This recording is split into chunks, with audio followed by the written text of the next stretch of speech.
अध्याय पहला। वार्तालाप का प्रारंभ।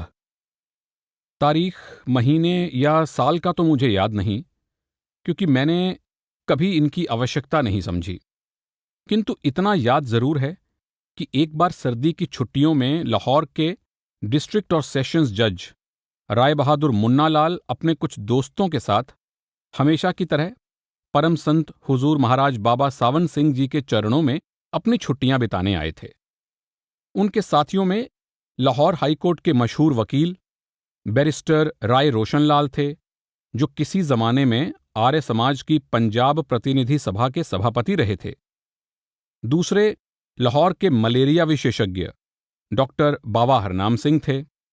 तीसरे थे एक नौजवान बैरिस्टर श्री बिंद्रा। उनके अलावा एक मुसलमान डॉक्टर अली तथा दो सज्जन और थे, जिनके नाम मुझे याद नहीं रहे। चाय वगैरह के बाद उन्हें हुजूर महाराज जी की बैठक में ले जाया गया और हुजूर को उनके आने की सूचना दी गई। कुछ ही मिनटों में हुजूर महाराज जी कमरे में आए। उस वक्त उनकी शोभा और शान किसी शहंशाह से कम नहीं लग रही थी। उन्होंने एक मेहर भरी मुस्कान के साथ हमारा स्वागत किया और हमारे साथ नीचे जमीन पर ही बैठ गए। हम सबने उनसे आराम कुर्सी पर बिराजने की प्रार्थना की, किंतु वे हमारे साथ जमीन पर ही बैठे रहे। इस पर बैरिस्टर रोशनलाल अपनी अदालती चतुराई काम में लाए और बोले, हुजूर, अगर आप थोड़े ऊंचे स्थान पर बैठेंगे तो हम लोग आपको अच्छी तरह से देख और सुन सकेंगे। इस पर हुजूर हंस पड़े और ना चाहते हुए भी आराम कुर्सी पर बैठ गए।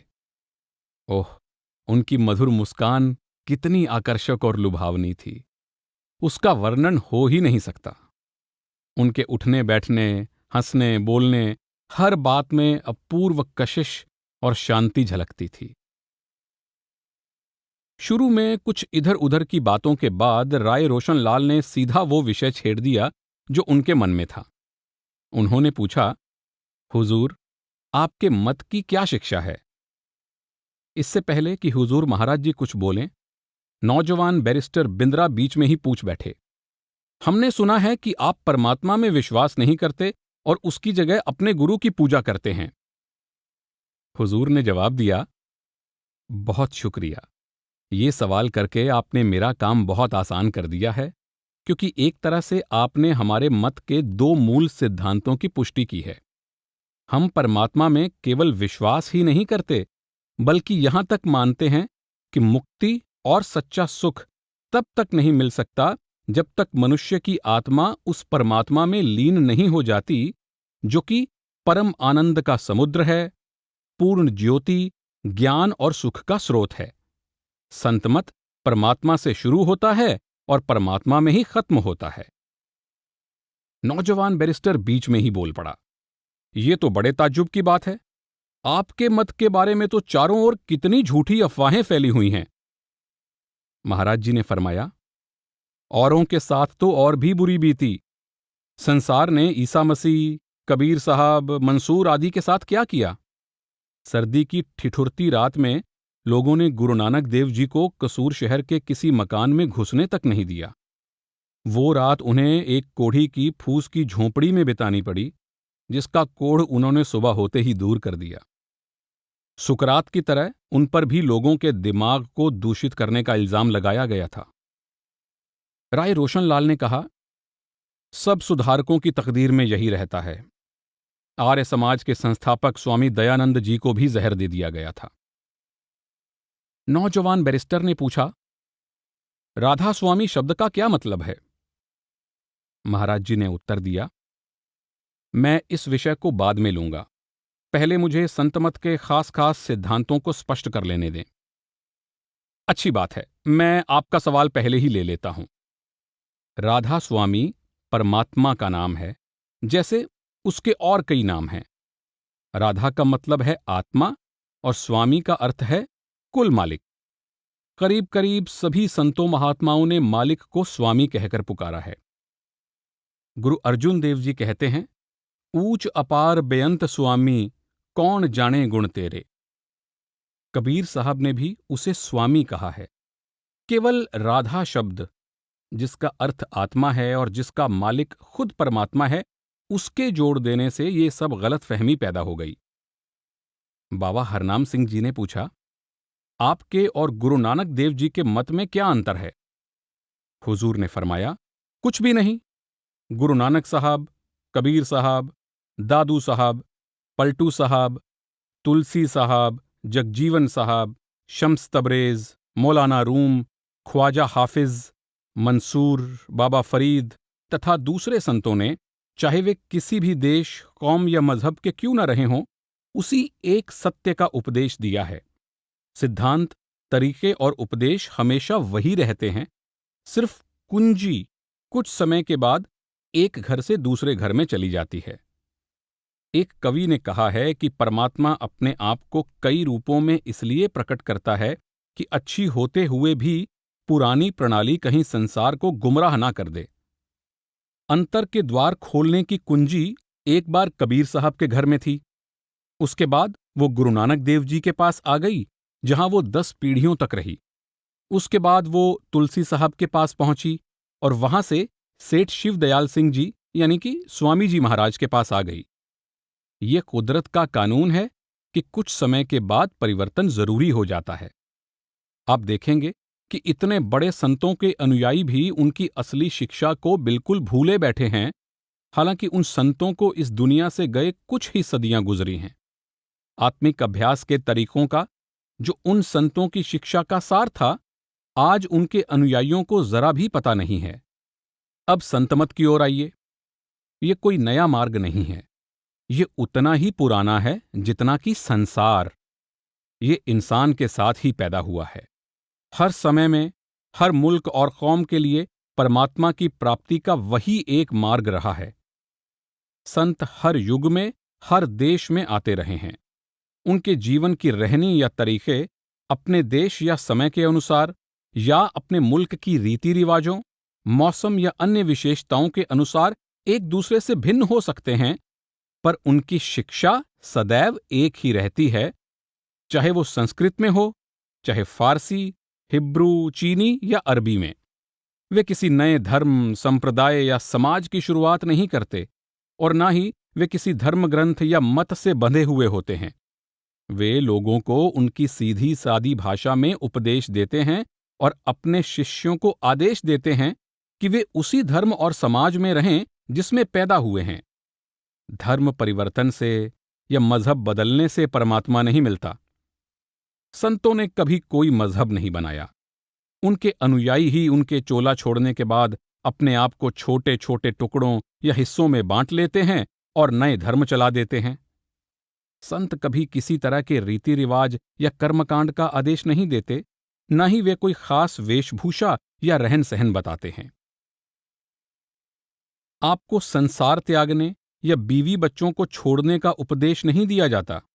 संसार में रहते हुए, अपने सब कर्तव्य निभाते हुए परमात्मा की बख्शी हुई दातों का सुख लो, पर निर्मल बुद्धि और विवेक के साथ। अपने मन को संसार के नाशवान पदार्थों के मोह में इतना न उलझने दो कि उनका बिछोह चिंता और दुख का कारण बने। इन चीजों की असलियत को समझने की कोशिश करो। ये आपकी सेवा के लिए हैं, इनके दास ना बनो। अपने गुजारे के लिए धन कमाओ, लेकिन उसकी असारता को भी याद रखो। क्या ये धन दौलत अंत समय में आपकी मदद करेगी? क्या ये आपको परमात्मा के कुछ नजदीक ले जाएगी?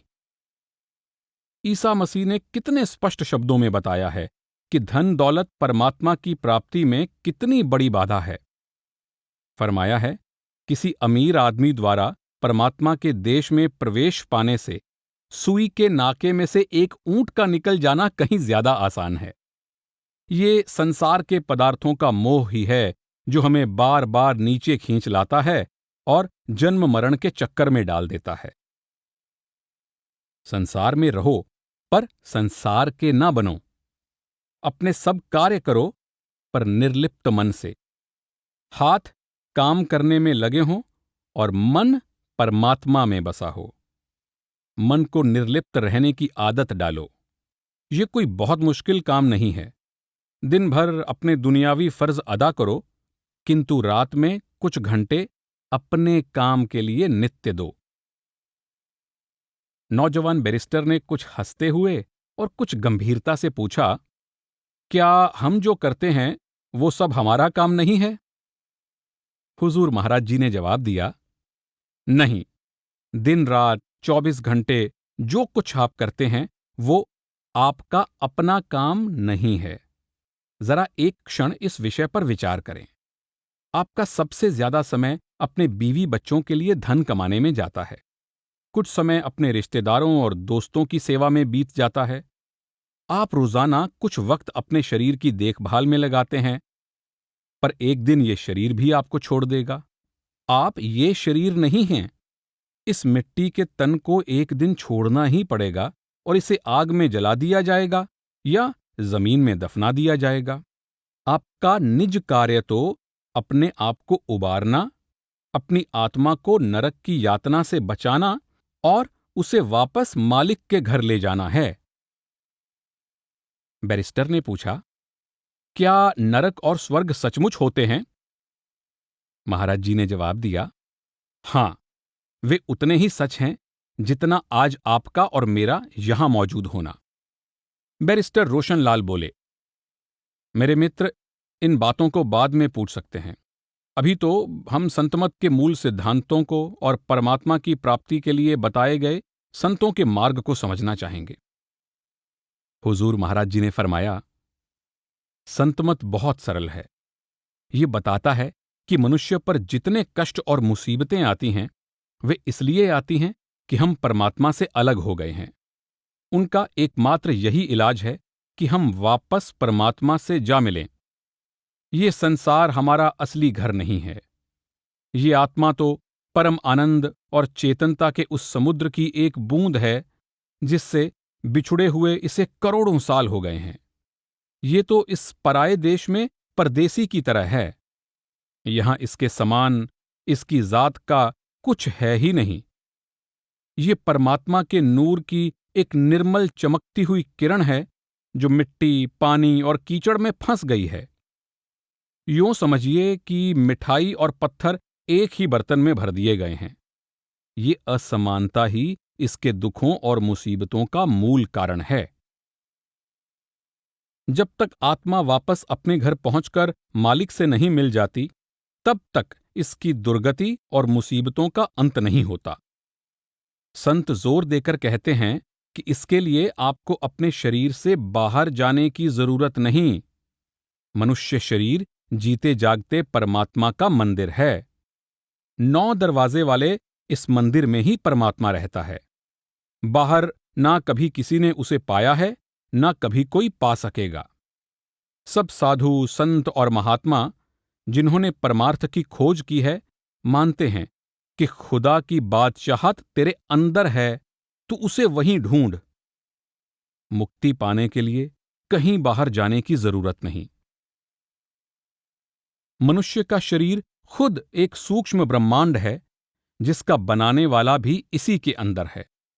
ऐसे किसी मनुष्य को ढूंढो जो इस खजाने में घुसने का गुप्त मार्ग जानता हो और आपको मालिक के महल तक ले जा सकता हो।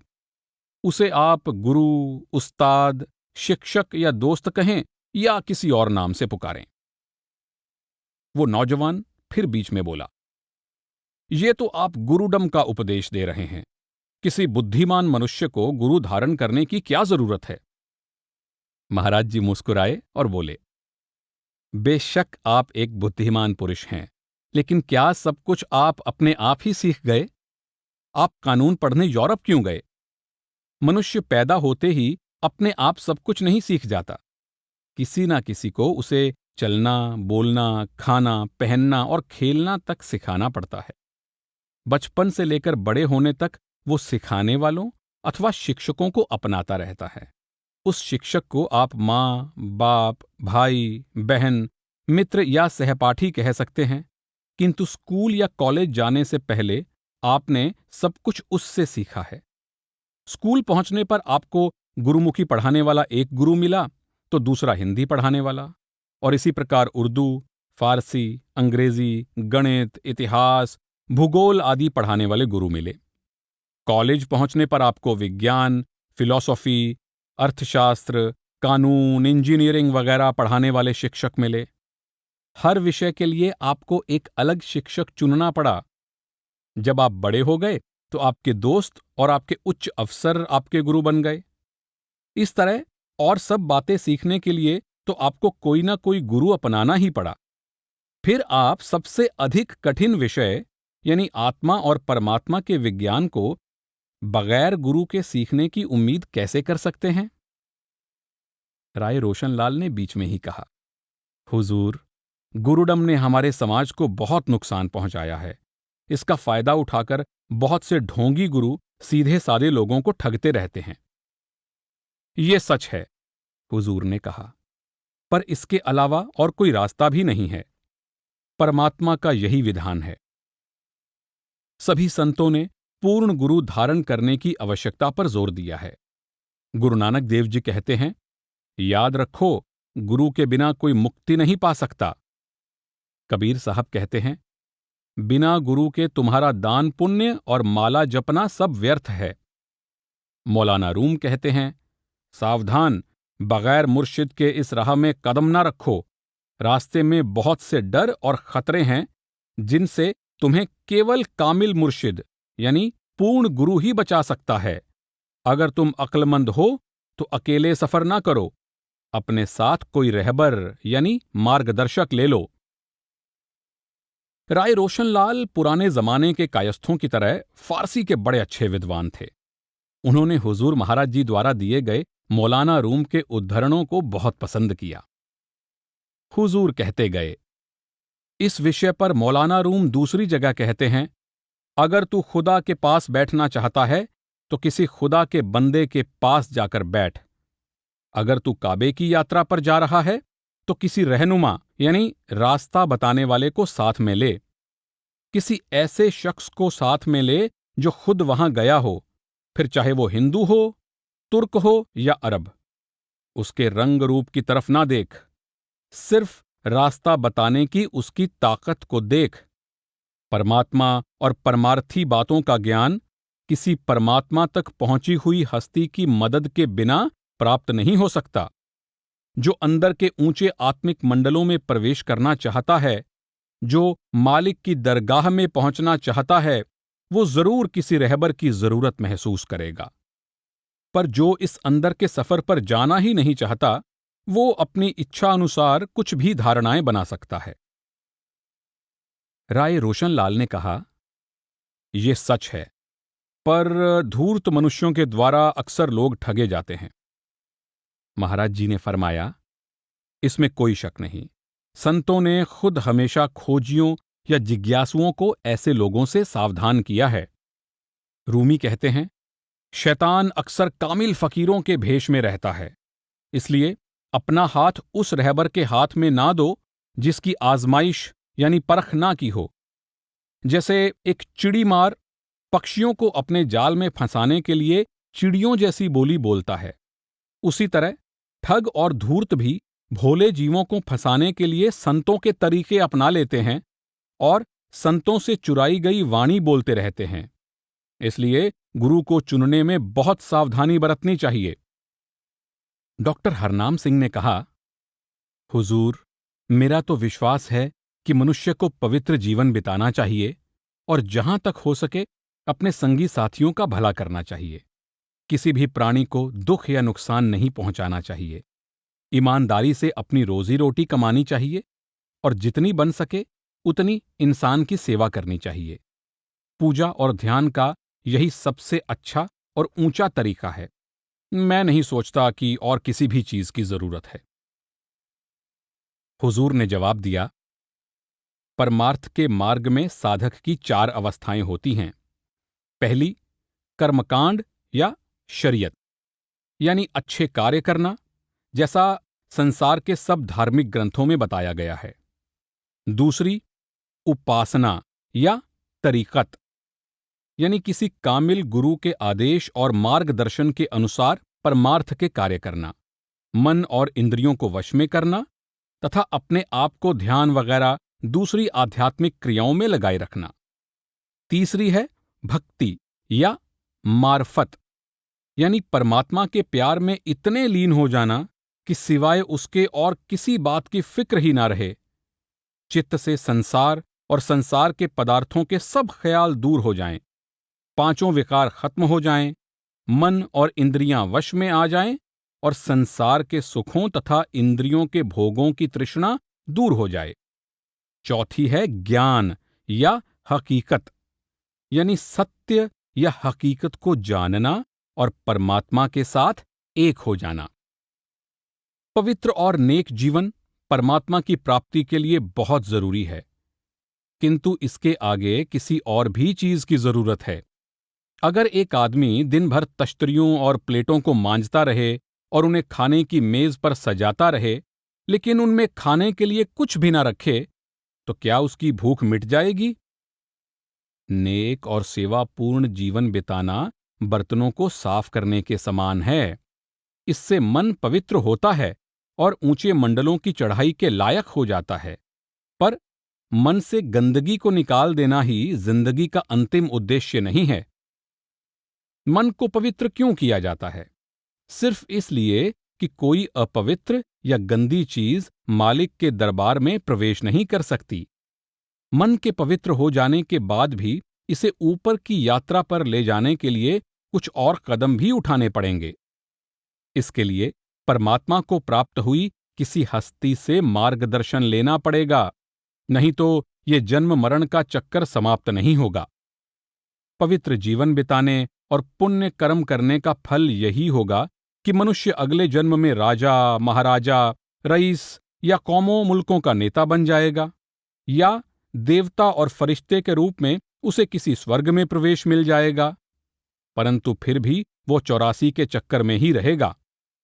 नौजवान बैरिस्टर ने पूछा, क्या देवता और फरिश्ते होते हैं? हुजूर ने फरमाया, जिन आत्माओं ने मनुष्य शरीर में तप, यज्ञ, दान या अन्य पुण्य कर्म किए हों, या जिन्होंने स्वर्ग की प्राप्ति के लिए विष्णु, शिव या इंद्र की पूजा की, उन्हें अपने पुण्य कर्मों का फल भोगने के लिए तरह तरह के स्वर्गों में ले जाया जाता है। ये ही देवी देवता हैं। इन स्वर्गों में भी इसी संसार की तरह नाना प्रकार के इंद्रिय सुख मिलते हैं। वहां उनका शरीर सूक्ष्म होता है और वे अपने अपने कर्मों के अनुसार वहां बहुत दिनों तक रहते हैं। अपने नियत समय तक वहां के सुख भोग लेने के बाद उन्हें वापस मृत्युलोक में भेज दिया जाता है। सारे स्वर्ग और नरक इसी 84 के चक्कर में ही हैं। राय रोशन लाल ने पूछा, हुजूर, क्या आपके आत्मिक अभ्यास का तरीका पतंजलि के प्राणायाम के समान ही है? हुजूर ने कहा, नहीं, पतंजलि के अभ्यास का आधार श्वास का नियमन यानी इसे काबू करना है। ये आज के समय में ठीक नहीं है, क्योंकि प्राचीन समय जैसा धीरज और लगनपूर्वक मेहनत करने की शक्ति आज हम में नहीं है। आज कोई ब्रह्मचर्य तथा सदाचार पूर्ण जीवन के नियमों का पालन नहीं करता। लोगों का झुकाव भोग विलास की ओर अधिक है। आज के दुर्बल नवयुवक प्राणायाम की कठिन साधना और धोती, नेति, बस्ती आदि मुश्किल यौगिक क्रियाओं को कैसे कर सकते हैं? इसके अलावा ये योग हमें सहस्रार चक्र से ऊपर भी नहीं ले जा सकता। सहस्रार चक्र मस्तक के ऊपर के भाग पर स्थित है, जिसे योगी उच्चतम आध्यात्मिक शक्ति का केंद्र मानते हैं। ये जागृत कुंडलिनी शक्ति की अंतिम मंजिल है। पुराने जमाने में योगियों को पिंड के 6 चक्रों को पार करने में सैकड़ों वर्ष लग जाते थे, और इतना भी वे बड़ी मुश्किल से पार कर पाते थे। अष्टदल कमल उनका सबसे ऊंचा और आखिरी स्थान था, जबकि संतमत की शुरुआत ही यहां से होती है। आत्मा को नीचे के चक्रों से ऊपर उठाने के लिए योगीजन प्राणों का सहारा लेते थे, किंतु चिदाकाश यानी शरीर के अंदर पहला आकाश जो तीसरे तिल में है, वहां पहुंचते ही प्राण चिदाकाश में लीन हो जाते थे और योगी वहां से आगे नहीं बढ़ पाते थे। उन्होंने ये मान लिया कि ये चक्र ही परमात्मा का सबसे ऊंचा धाम है। एक लंबे अरसे तक वहां निवास करने के बाद उनमें से कुछ, पर बहुत कम लोगों ने, जो कुछ ज्यादा पहुंचे हुए थे, प्रकाश की तेज किरणों को ऊपर से आते हुए देखा। इस प्रकाश के सहारे वे और आगे बढ़े और त्रिकुटी तक पहुंच गए। अब त्रिकुटी कारण मंडल का मुख्य स्थान है। ब्रह्मांडी मन अर्थात ब्रह्म का स्थान है, जो तीनों मंडलों स्थूल, सूक्ष्म और कारण का शासक है। त्रिकुटी संतों द्वारा वर्णित आंतरिक यात्रा का दूसरा स्थान है। अब यहां आकर इन योगीश्वरों की गति रुक गई और वे आगे नहीं गए। उन्होंने इसी कमल यानी ब्रह्म मंडल को परमेश्वर, ब्रह्म और संसार की रचना, पालन और नाश करने वाले का धाम कहना शुरू कर दिया। नौजवान बैरिस्टर ने कहा, मुझे तो ये कुछ भी समझ में नहीं आ रहा है। मैं तो योग लफ्ज का अर्थ तक नहीं जानता।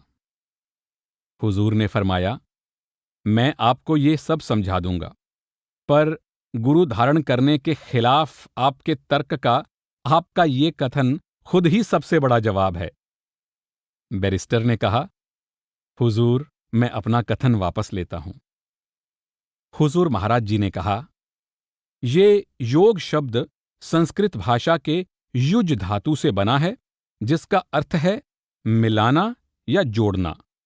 ये आत्मा को परमात्मा से जोड़ने या मिलाने का साधन है। राय रोशनलाल बोले, रिलीजियन शब्द का भी यही अर्थ है।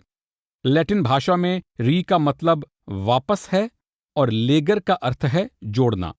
आत्मा को उसके मालिक से मिला देना ही रिलीजियन यानी धर्म का उद्देश्य है या होना चाहिए।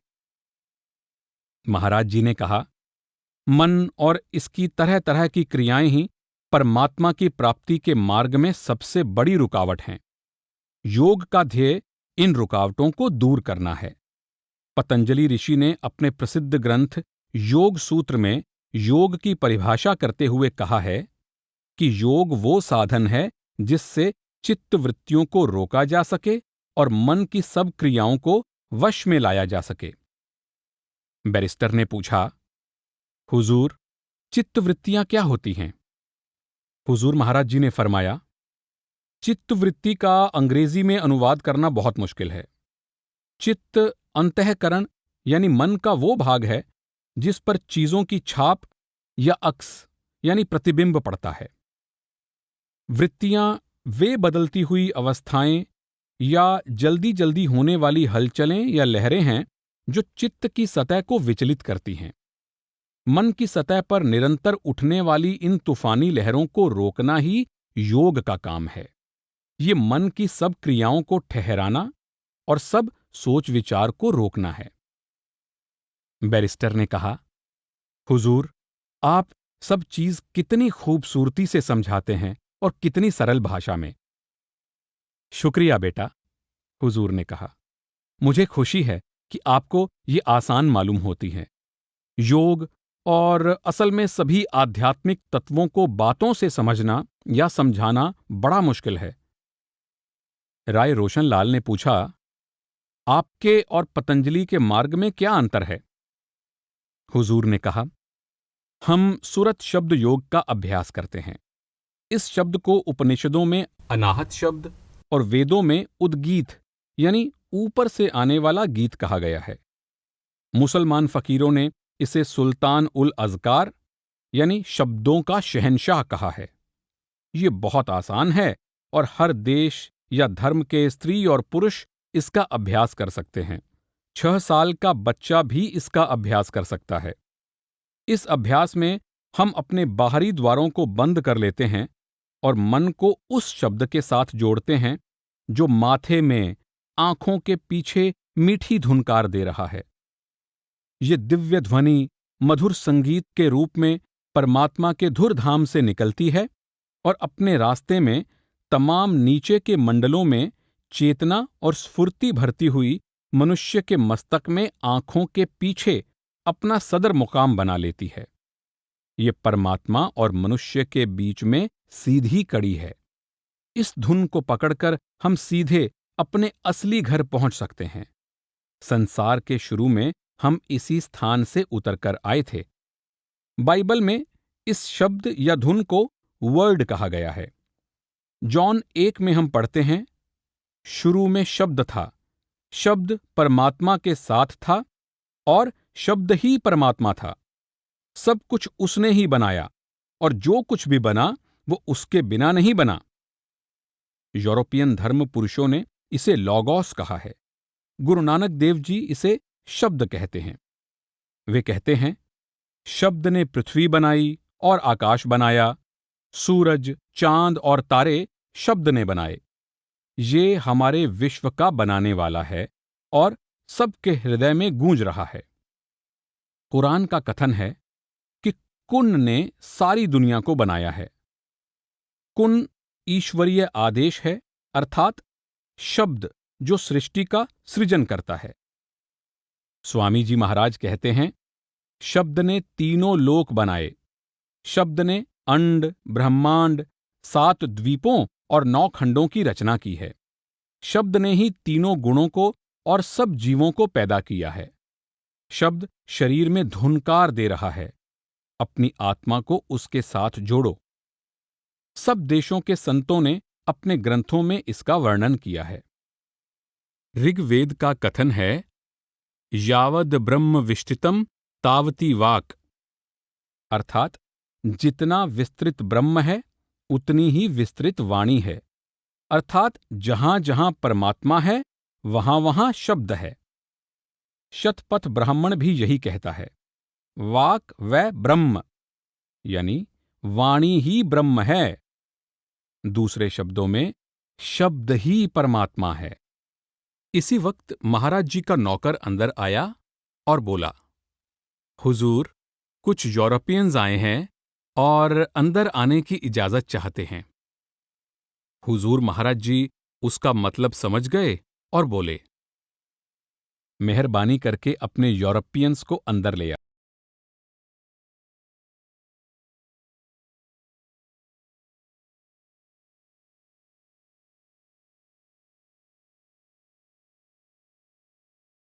क्रिश्चियन कॉलेज लाहौर के प्रोफेसर थे। हुजूर महाराज जी ने खड़े होकर उनका स्वागत किया और उन्हें कुर्सियों पर बैठाते हुए चाय के लिए पूछा। उस दल के नेता ने, जो एक बुजुर्ग सज्जन थे, कहा कि वे सुबह का नाश्ता ब्यास रेलवे स्टेशन पर कर आए हैं और अब तो डेरे के गुरु, जिनके बारे में उन्होंने लोगों से बहुत तारीफ सुनी है, उनकी शिक्षा के बारे में कुछ जानना चाहेंगे। हुजूर बोले, संतमत की शिक्षा को मैं थोड़े लफ्जों में बताने की कोशिश करूंगा। हम अभी इसी बारे में चर्चा कर रहे थे। संत मानते हैं कि परमात्मा सबका दयालु पिता है। उससे मिले बिना मनुष्य की मुसीबतों और चिंताओं का अंत नहीं हो सकता। वो कहीं बाहर नहीं मिलता। हमारा मनुष्य शरीर ही मंदिर है जिसमें वो रहता है। वो सिर्फ मनुष्य जन्म में ही मिल सकता है। दूसरी किसी भी योनि में ना ये ताकत है, ना ये बख्शिश। हमें एक ऐसे गुरु या रहबर की जरूरत है जो इस 9 द्वारों के महल यानी मनुष्य शरीर के अंदर जाने का रास्ता जानता हो और जो हमारा परमात्मा से मिलाप करवा सके। बस संक्षेप में ये ही संतमत की शिक्षा है। बुजुर्ग मिशनरी ने कहा, बाइबल में लिखा है, खुदा की बादशाहत तेरे अंदर है और तू जिंदा खुदा का मंदिर है। हुजूर महाराज जी ने फरमाया, ये सत्य तो हर धर्म की तह में पाया जाता है, लेकिन धर्म के संस्थापकों के संसार से चले जाने के बाद लोग इस सत्य को भूल जाते हैं और परमात्मा को मूर्तियों, मंदिरों, पानी और पत्थरों में या उनकी समाधियों और पोथियों में ढूंढने की कोशिश करते हैं। मिशनरी ने कहा, आपके शिष्य कहते हैं कि आप उन्हें अंदर संगीत सुनना सिखाते हैं।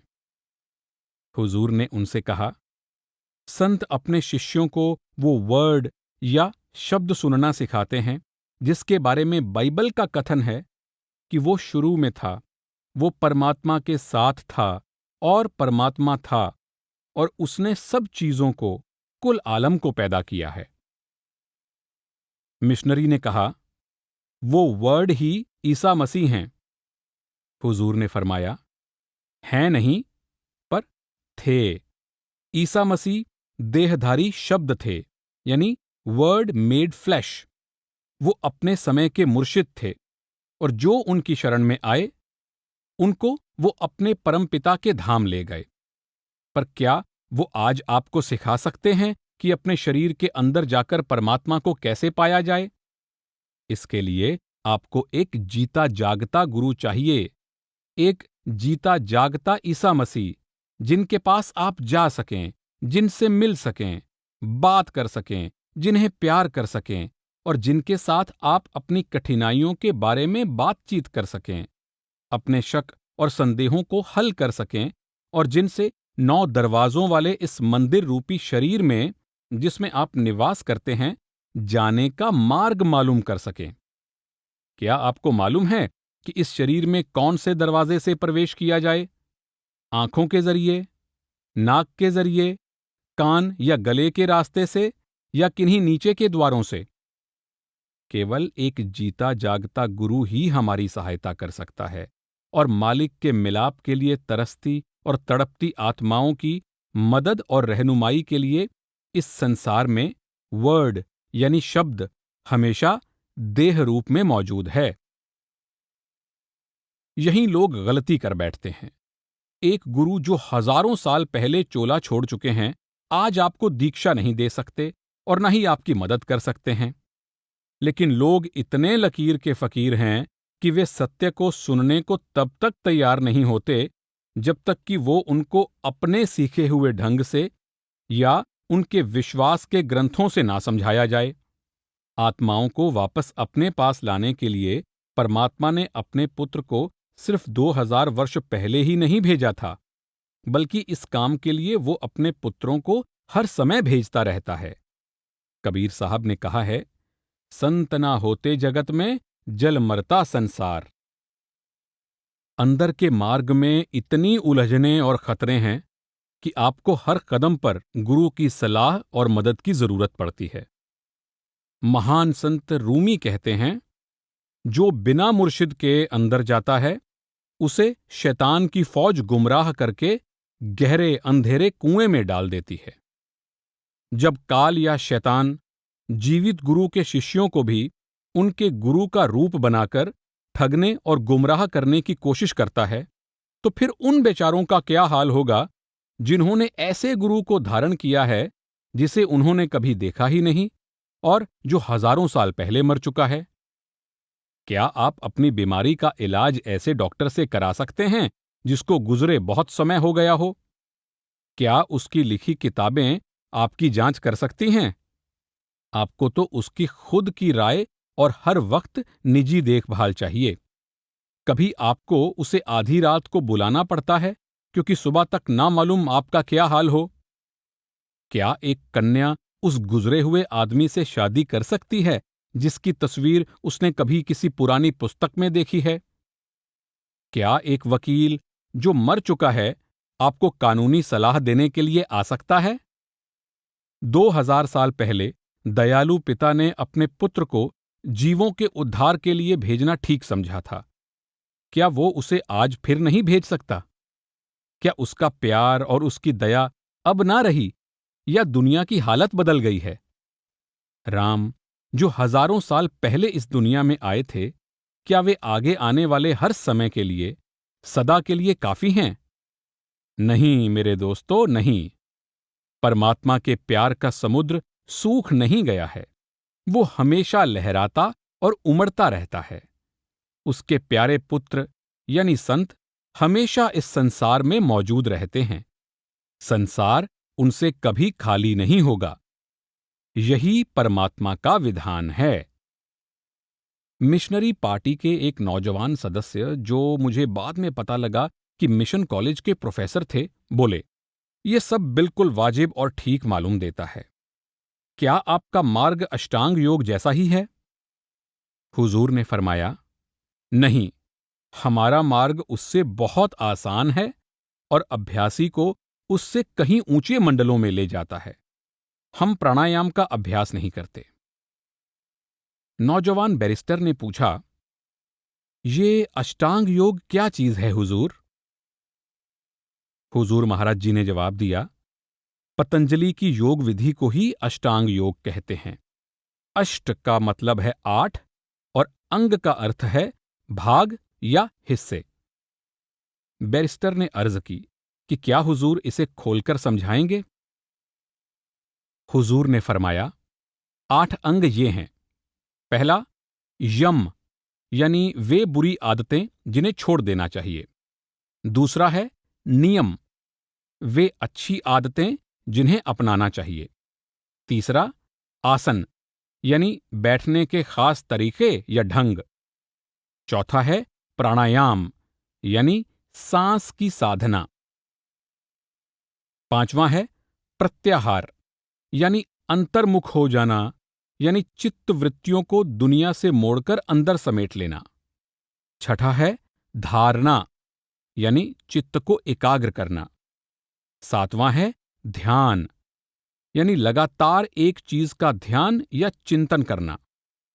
और आठवां है समाधि यानी आध्यात्मिक चेतना या आत्मिक तन्मयता, शरीर का शून्य हो जाना, इस दुनिया को भूल जाना, परम आनंद की वो अवस्था जिसमें सांसारिक ज्ञान या बाहरी चेतना नहीं रहती।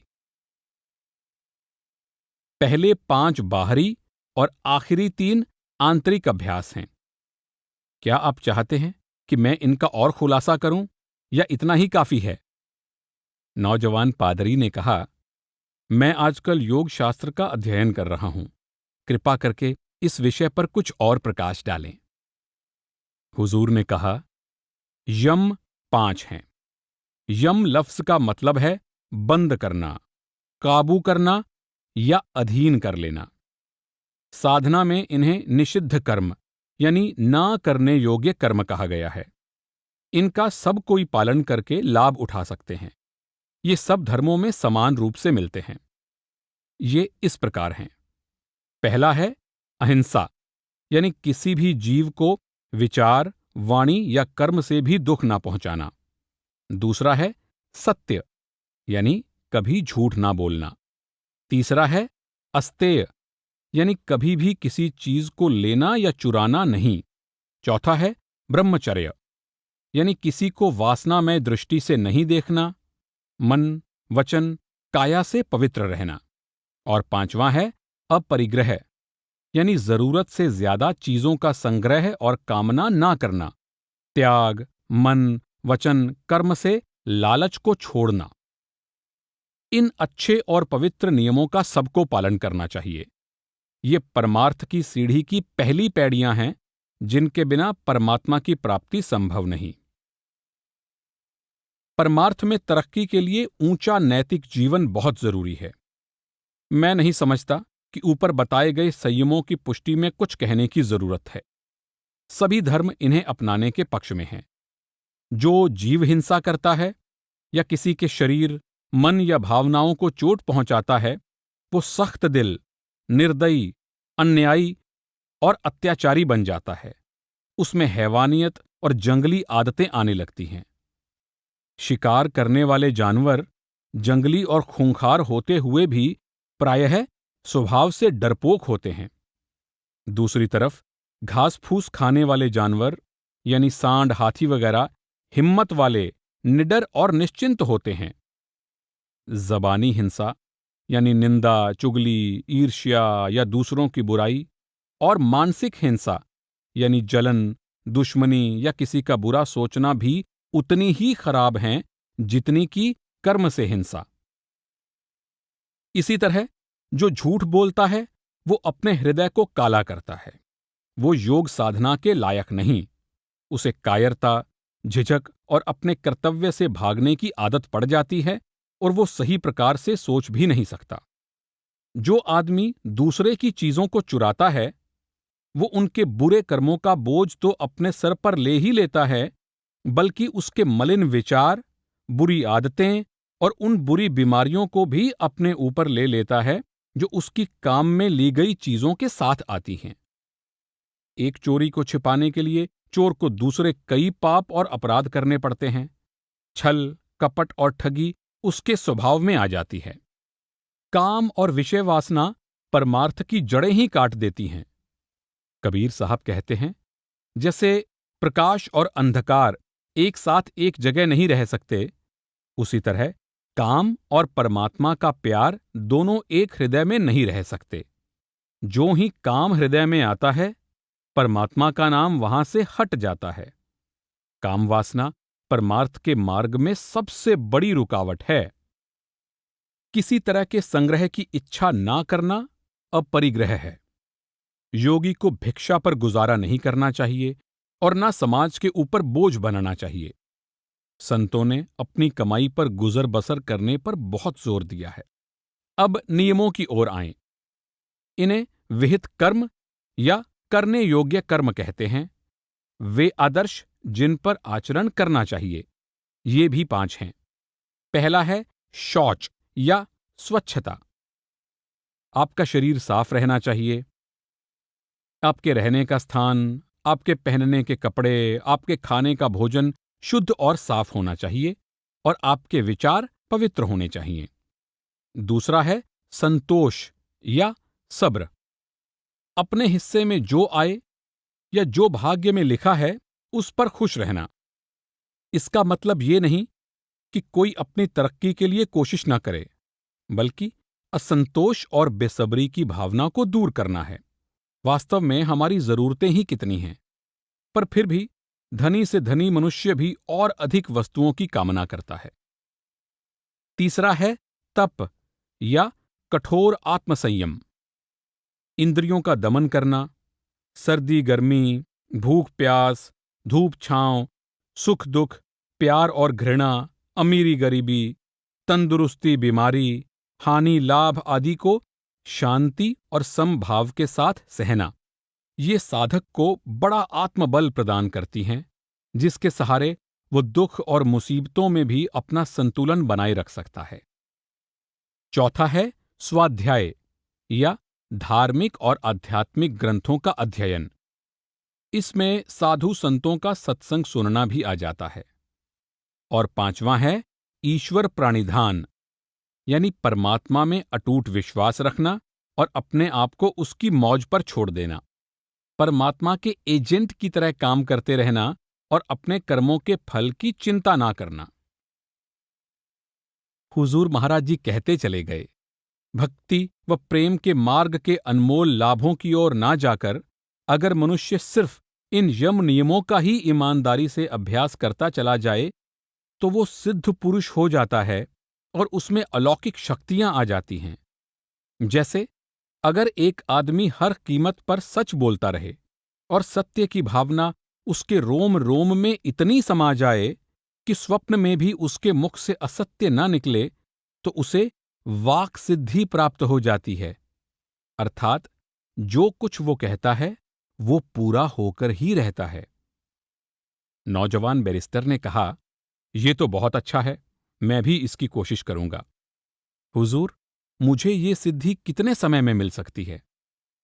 महाराज जी ने जवाब दिया, सत्य ही आपकी जिंदगी, आत्मा और सब कुछ बन जाना चाहिए। ये सिद्धि आपको तभी मिल सकेगी जब आपके शरीर के अंग अंग और रोम रोम में सत्य रम जाए। नौजवान बैरिस्टर ने कहा, यह तो बड़ा मुश्किल है। एक वकील इसमें कैसे कामयाब हो सकता है? बेहतर है मैं किसी और बात की कोशिश करता हूं। अहिंसा के अभ्यास से मुझे क्या मिलेगा? हुजूर ने फरमाया, ठीक है, तब आपको शेर चीते भी नुकसान नहीं पहुंचाएंगे और सांप बिच्छू भी दोस्तों की तरह व्यवहार करेंगे। बैरिस्टर बोला, यह तो बड़ी अच्छी बात है, पर हुजूर ने कहा, इस साधना में एक खूबी और है। यदि आप इनमें से एक भी यम को सिद्ध कर लेते हैं तो दूसरे गुण अपने आप आ जाते हैं। नौजवान मिशनरी प्रोफेसर ने महाराज जी की बातों के नोट्स लेने शुरू कर दिए थे। उसने हुजूर से आसनों के बारे में कुछ फरमाने के लिए कहा। महाराज जी ने फरमाया, आसन शब्द का मतलब है बैठक या बैठने का तरीका। एक ही आसन में काफी देर तक बैठे रहना आत्मिक अभ्यास में बड़ी मदद देता है। आसनों के बारे में कई पुस्तकें हैं। कुछ 84 आसनों का वर्णन करती हैं तो कुछ 100 का। किंतु आसनों का ख्याल आपके मन पर छा नहीं जाना चाहिए। बैठने का तरीका ही मुख्य वस्तु नहीं है, जरूरी तो मन की एकाग्रता है। आसन का महत्व तो वहीं तक है जहां तक वो एकाग्रता में मदद करता है। अभ्यासी को किसी भी ऐसे सरल और आरामदेह बैठक में बैठना चाहिए जिसमें उसे बार बार हिलने डुलने की जरूरत महसूस ना हो।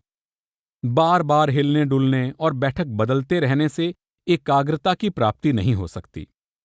दृढ़ आसन या स्थिर तथा अडोल बैठक से तुरंत एकाग्रता की प्राप्ति होती है। ध्यान के आसन में सिर, गर्दन और रीढ़ की हड्डी बिल्कुल सीधी रहनी चाहिए। तनाव से रहित, सहज भाव से बैठना चाहिए। शांत और एकांत स्थान में बैठना चाहिए ताकि अभ्यास बगैर विघ्न बाधा के हो सके। नौजवान मिशनरी ने पूछा, क्या आपने कभी इस योग का अभ्यास किया है?